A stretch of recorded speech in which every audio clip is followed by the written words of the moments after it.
Have you ever found yourself in the middle of Disney's California Adventure Park, hot, hungry, tired, and in the middle of a sea of crowds? I have. And that's why today I'm opening up my very classified California Adventure Guide files. In these files, you'll find my top secret personal information I use whenever I visit DCA. So let's get started.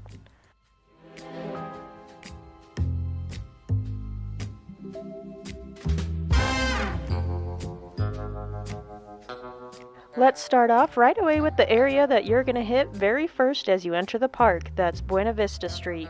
Just like Main Street in Disneyland, this area is mostly great for shopping for your souvenirs and finding sweet treats. These shops get the most crowded at the end of the night as people are wrapping up their day and picking out their souvenirs. I always like to walk around and look at everything in the earlier half of the day when it's not so busy, and then I buy my purchases at the end of the night, so I don't have to carry around those bags all day long. At Trolley Treats, not only do you get some sweet entertainment to watch, you'll also find tasty sweets to buy.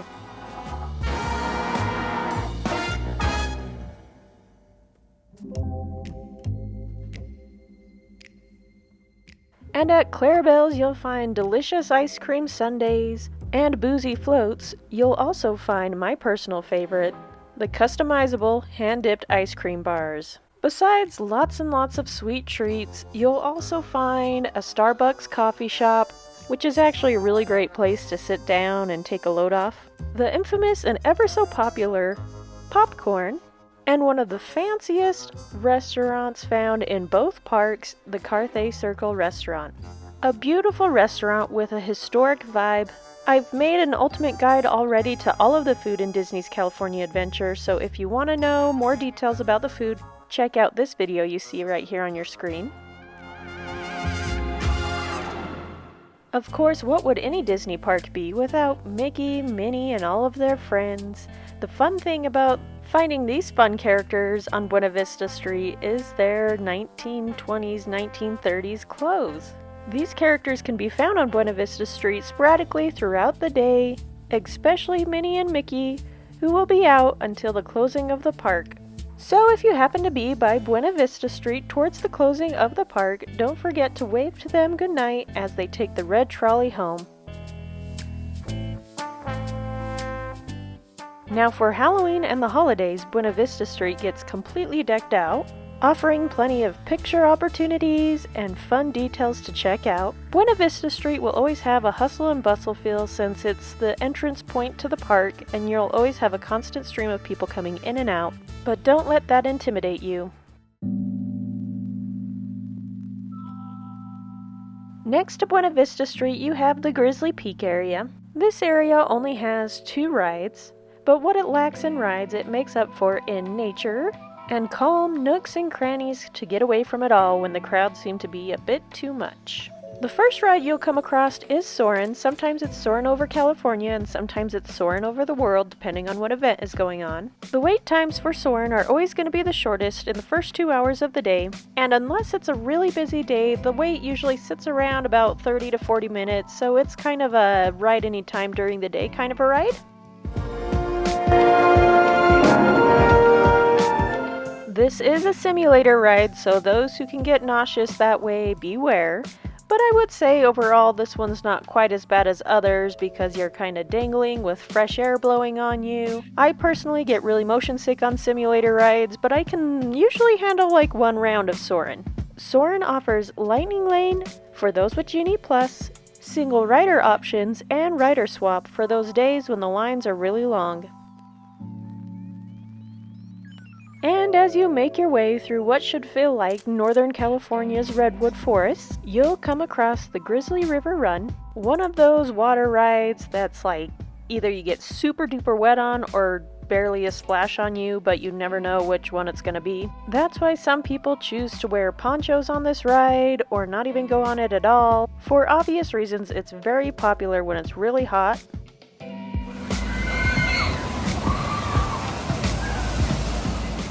Grizzly River also offers Lightning Lane for Genie Plus, Rider Swap, and Single Rider as well.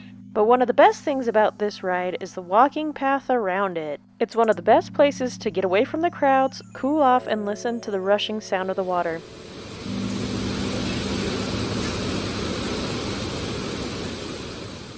Across from Grizzly Run is Redwood Creek Trail, a great place for kids to run around and get their wiggles out. It's also the home of the Villains Grove during the Oogie Boogie Bash during Halloween season.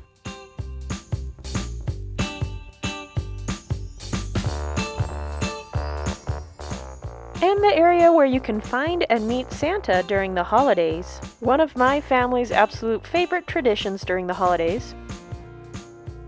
As far as food is concerned, there's only one real food option in the Grizzly Peak area, and that's the Smoke Jumpers Grill, which is going to offer you hamburgers and fries and milkshakes. Stuff that's going to be more on the heavy American food side of things.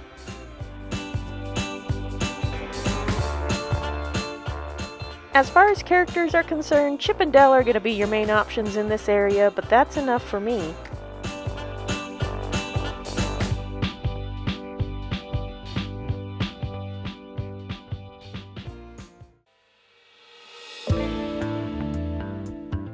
As we make our way out of the Grizzly Peak area and into the Paradise Gardens Park, you're going to start to find a lot more rides and food options. Starting off with the Little Mermaid ride, a dark ride that's friendly for all ages. This ride usually has shorter, quicker moving lines, but Disney just announced that it will be adding it to the Lightning Lane Genie Plus options this November, which means we are about to see the usually 5 to 15 minute line turn into a 45-minute line, just like Monsters, Inc. And it feels crazy that I'm saying this, but this may turn into a rope dropping ride if you don't want to wait a long time for this ride. Across the way you have the Golden Zephyr, a self-explanatory spinny ride. This ride usually has a 15 minutes or less wait all day long and is most magical at night. Next to the Golden Zephyr you have the Jumpin' Jellyfish, a kid-friendly tummy tickler ride. This ride will be a walk-on first thing in the morning and then later on sit around a 15 to 25 minute wait for the rest of the day. Across from the Jumpin' Jellyfish you have Goofy Sky School, a fun little roller coaster that makes you feel like you're going to fall off the edge. This is a low capacity ride, so I suggest riding it first thing in the morning before the lines build up. It also offers Lightning Lane with Genie Plus, Single Rider, and Rider Swap, although I feel like Single Rider would be a little bit awkward on this ride. And if the Golden Zephyr wasn't spinny enough for you, the Silly Symphony Swing should do the trick. This ride has Rider Swap available and offers that sensation of flying while blasting some sweet symphony tunes. As far as characters are concerned in Paradise Gardens, you might get some seasonal drop-ins, but mostly you'll just find the characters from Zootopia by the Little Mermaid ride, usually from 10 in the morning to about 3 in the afternoon. As far as food is concerned, the only places you're going to find are grab-and-go places, so there won't be any sit-down restaurants. All the food in this area is designed for you to order and pick up and then carry your food to the communal table areas. Places like the Corn Dog Castle, Boardwalk Pizza and Pasta, and then you have the Paradise Garden Grill, whose offerings switch depending on what event is going on. And speaking of events, the Paradise Gardens area is kind of the hub for any special event that may be going on in DCA at the time, which they basically have some kind of event going on year-round. During these events, you'll find little food huts set up along the main pathways in the park that will have seasonal food and drink options depending on the event. Starting in mid-November and going all the way to early January, you'll have the Festival of the Holidays. For obvious reasons, this festival's pretty popular and will bring in the crowds. From mid-January to mid-February, you'll see some Lunar New Year celebration stuff. This one isn't as busy and as crazy as the other festivals, but it will be there. Then from the beginning of March all the way to the end of April, you'll see the crowds swarm in, both locals and out-of-towners, for the Food and Wine Festival and spring breaks. This is a very popular event with locals. This is also a time when a lot of out-of-towners come in for spring break. This is one of the most busy times for California Adventure Park, and especially for this area. Not only will there be a lot of rotational, seasonal foods going on, there will also be entertainment that rotates with these events as well.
And then you also have the World of Color show happening in Paradise Gardens year-round. Check out my World of Color deep dive video to get all the information on that.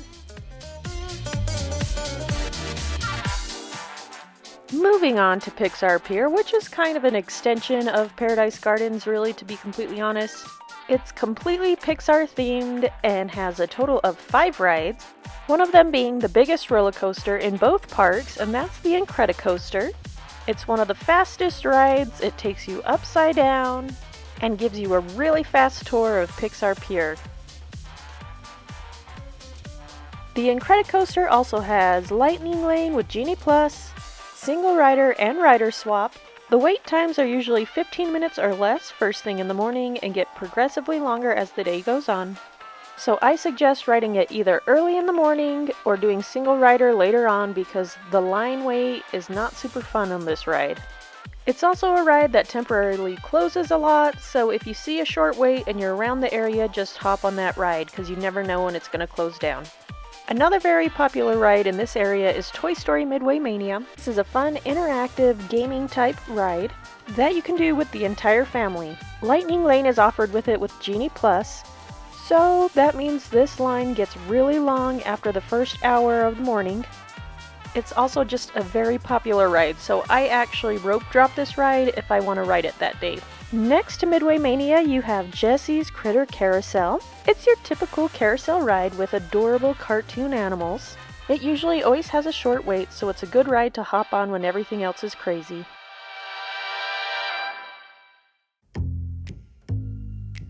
On to what I think is one of the most terrifying rides in all of Disneyland, the Pixar Pal-Around. On this Ferris wheel style ride, you can either choose a swinging or non-swinging cart. Due to the height of this ride, even a non-swinging cart can feel pretty spooky at times. So when you choose a swinging that sends you sliding down on those tracks as you go over the hill, it's terrifying. Due to it being a slow loading ride, this line wait can get really long, so if you want to ride it, I suggest hopping on first thing in the morning. You get one more opportunity to get your spinny rides in at the Emotional Whirlwind. This is an any height ride and a huge hit with those who love Inside Out. I usually make my husband go on it with the kids. Of course, you'll find Pixar characters on Pixar Pier, mostly from Inside Out, Toy Story, and Incredibles. You'll find the majority of the characters hanging around late morning to late afternoon time. Sometimes they'll just be walking around, but usually you can find them in formal meet and greet areas.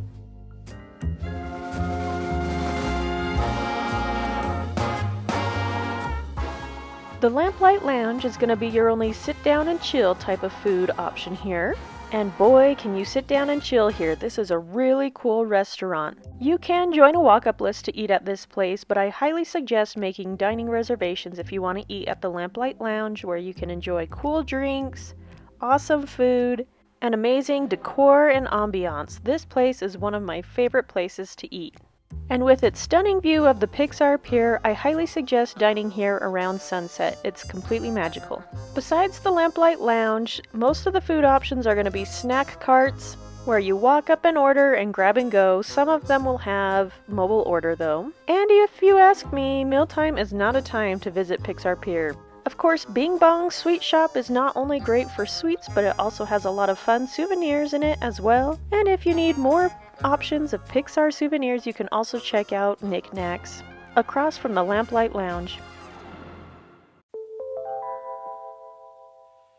And if you're a fan of carnival games, you'll love all of the game options on Pixar Pier. For around $5 a game, you can play anything from as easy as La Luna, where you're guaranteed a prize every time, to shooting games, to skee ball, all the way to the more challenging beanbag throw games.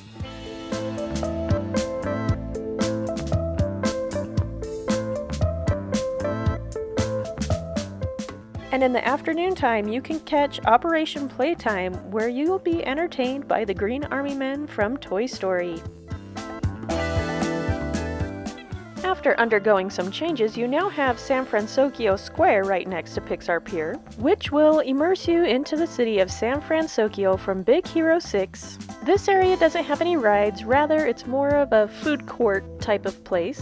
Right in between Carsland and Paradise Gardens, you get more of a vibe thing going on from this land more than anything else. You get a small gift shop as well as a chance to meet Hero or Baymax, but beware because the line will be very long for this. You'll find a pretty wide variety of food, drink, and treat options here. Most of the places I highly suggest utilizing the mobile order for it. Starting about noon, these food areas start getting really busy and get busier and busier until about 8 o'clock at night. So unless you're planning on eating here before noon, I suggest putting your mobile order in about 30 to 40 minutes before you actually want to eat. Also, just behind the Aunt Cass Cafe, don't forget to go on the sourdough bread tour where you get to see them making all the delicious breads that are sold in Aunt Cass's. Finally, we make it to Carsland. Now, back in the day when it was a new land, the advice was always to rope drop the land and go straight to Radiator Springs Racers to try to get the shortest line possible. I highly suggest not doing this. So many people do this, including the Disneyland hotel guests that get to get in a half an hour early before everybody else, and it's pretty much impossible to beat these crowds, so no matter what, you're going to hit this ride at least 50-minute wait. And you will end up wasting the precious first 2 hours of the early morning of the park on just one, maybe two rides max. You will also oftentimes see Radiator Springs be closed down in the morning, and this causes absolute mayhem and huge wait times in the surrounding rides after that. Here are the realistic options for Radiator Springs. Spend $20 per person to get the lightning lane and just skip the line. Do single rider, where you'll get to wait in line with your group, but you won't necessarily get to ride with your group. But again, you'll be able to skip the majority of the line. Or just bite the bullet and do standby. On most days, this ride will have at least a 60-minute wait, but on really busy days, it can be all the way up to 170 minutes of waiting. But there are 2 times during the day when the ride wait gets a little bit lower than what it usually is all day. And that's between 4 and 6 because a lot of people start to go eat dinner, and then also at like 9 o'clock right before the park closes. The craziest times of day to get in the line for this ride is either first thing in the morning or between noon and 3. That is when it's the hottest, you will roast, and you will wait in line for so long. I personally highly suggest going to Carsland right around sunset. Around sunset is a really fun time to be in Carsland. You'll see the main street lights turn on, and it just gets this whole other vibe going on.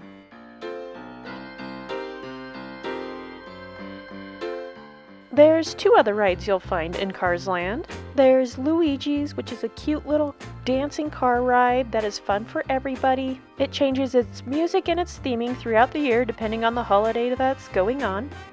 Its wait times will fluctuate depending on what the other rides around it are doing, but usually sits between 15 and a 30-minute wait. And then there's Mater's Junkyard Jamboree, a whip-style kid-friendly ride. This ride usually has short waits, but every once in a while they'll go up really high because of ride closures around the area. For me personally, I would never wait longer than 20 minutes for Mater's. You'll even come across your favorite characters from Cars. Sometimes they'll even be in costume depending on what time of year it is. As far as food is concerned, you'll mostly find snack foods here, with the exception of Flo's V8 Cafe. You can do mobile order here or stand in line and order. The great thing about Flo's is it has so much seating, both outdoors and indoors, so it's a great place to grab a hamburger and fries or some fried chicken and a milkshake, get off your feet, refuel, pun intended, and be surrounded by the fun ambiance of Carsland. In fact, Carsland is actually a really good area to chill and find a place to relax. It has quite a few table hubs as well as a sitting resting area around the bathrooms. And between Carsland and San Fransokyo, you can find the Child Service Center. So if you have little ones that need a diaper change or need to be fed or rocked to sleep, this is a great place to go. Of course, if you're a superhero and Marvel fan, you'll want to go to Avengers Campus. And I've got to tell you, Avengers Campus is a little bit tricky to figure out. The crowd levels and the wait times in this area are all going to depend on what else is going on throughout the park. For instance, the Guardians of the Galaxy drop ride can be anything from a walk-on to a 45-minute wait first thing in the morning. It just kind of depends on if Radiator Springs Racers is up and going, how many people are utilizing the early entry from the Disneyland hotels. If Web Slingers is up and going, all of these things can affect the wait time at Guardians. So if it's a ride you really want to go on and it's early in the morning and the wait's under 20 minutes, I say go ahead and jump on it. It does have Lightning Lane with Genie Plus and Rider Swap available, but not single rider. So this is one of those rides that you have to keep watching the app to find out exactly when the best time to ride it is, because it can be pretty different from day to day. Now there's one more ride in Avengers Campus, at least for now, and that's the Spider-Man ride called Web Slingers. This ride is very similar to the Toy Story Midway Mania, where you're playing to win points by shooting webs from your wrists to get the robot spiders. This ride offers Genie Plus Lightning Lane as well as Rider Swap and Single Rider. As a general rule for all Disneyland rides is the more things that have to go right for the ride to work, the more likely the ride is to break down. And unfortunately, that seems to be the case with this ride, so you'll see closures at least once a day more often than not. If you don't have Genie Plus, I suggest either doing single rider for this ride or anytime the wait time is under 40 minutes. Just be aware that the queue for this ride can be very hot, it's very exposed, it's not really shaded or entertaining to be in, so just be aware of that. Other than that, the real attraction with Avengers Campus is all of the characters. Avengers Campus is swarming with action throughout the day, between shows and full-on battles going on. Good guys and bad guys alike wandering around, interacting with guests. You never know when one of your favorites is going to pop out from around the corner. As far as food options are concerned, Avengers Campus is a little bit lacking. You have one eatery to choose from, and that's Pim's Test Kitchen. This place could be a hard sell for those who are picky eaters. It's also next to the Pim Tasting Lab, where you'll find alcoholic beverages, one non-alcoholic beverage, as well as some bar-style snacks. Besides that, you'll mostly just find a pita stand and a, glorified churro stand. You'll have 2 gift shops to choose from to find your Marvel paraphernalia and your robotic spiders. Those spiders were an especially big hit with my 2-year-old. As far as making a plan for Avengers Campus, I say plan on hitting it midday for the characters and then late at night for the vibes.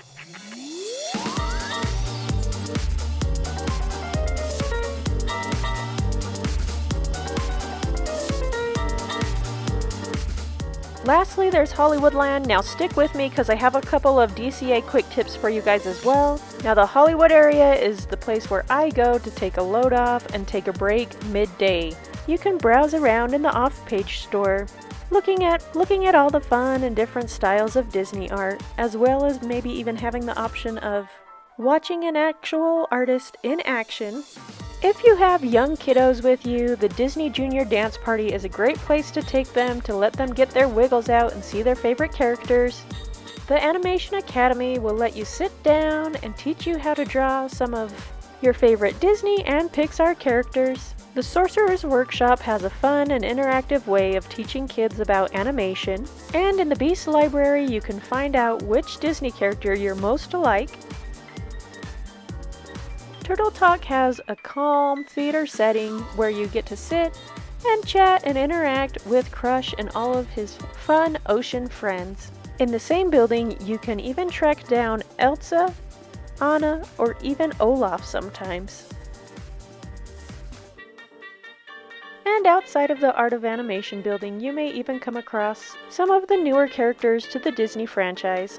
Or you can throw on some 3D glasses and enjoy an air-conditioned theater while you watch Mickey's PhilharMagic. You have a few snack and drink options within Hollywoodland, but your main food option is going to be Award Wieners, where you'll find hot dogs and french fries, your typical theme park type food. There's only one official ride in this land, and that's the Monsters, Inc. ride. The Monsters, Inc. ride is a sad example of what happens when you take a cute little kiddie ride that usually has really short ride waits and you add it to the Genie Plus Lightning Lane attractions, which makes this ride sit at a terrifying 45-minute wait almost all day long. Which makes it so unfortunate that I'm actually even saying this, but if you want to ride this ride and you don't want to wait 45 minutes, which you shouldn't, you either have to rope drop it or ride it very last thing of the night. Now, California Adventure is the best at night and during Halloween time, so I'm going to let you enjoy the sights of this while I give you a few quick tips. Number 1 is there's not a lot of breakfast options in DCA, and the breakfast options that are there are not the best, so I highly suggest either eating breakfast before you get there or grab something from Earl of Sandwich in downtown Disney before you get into the park.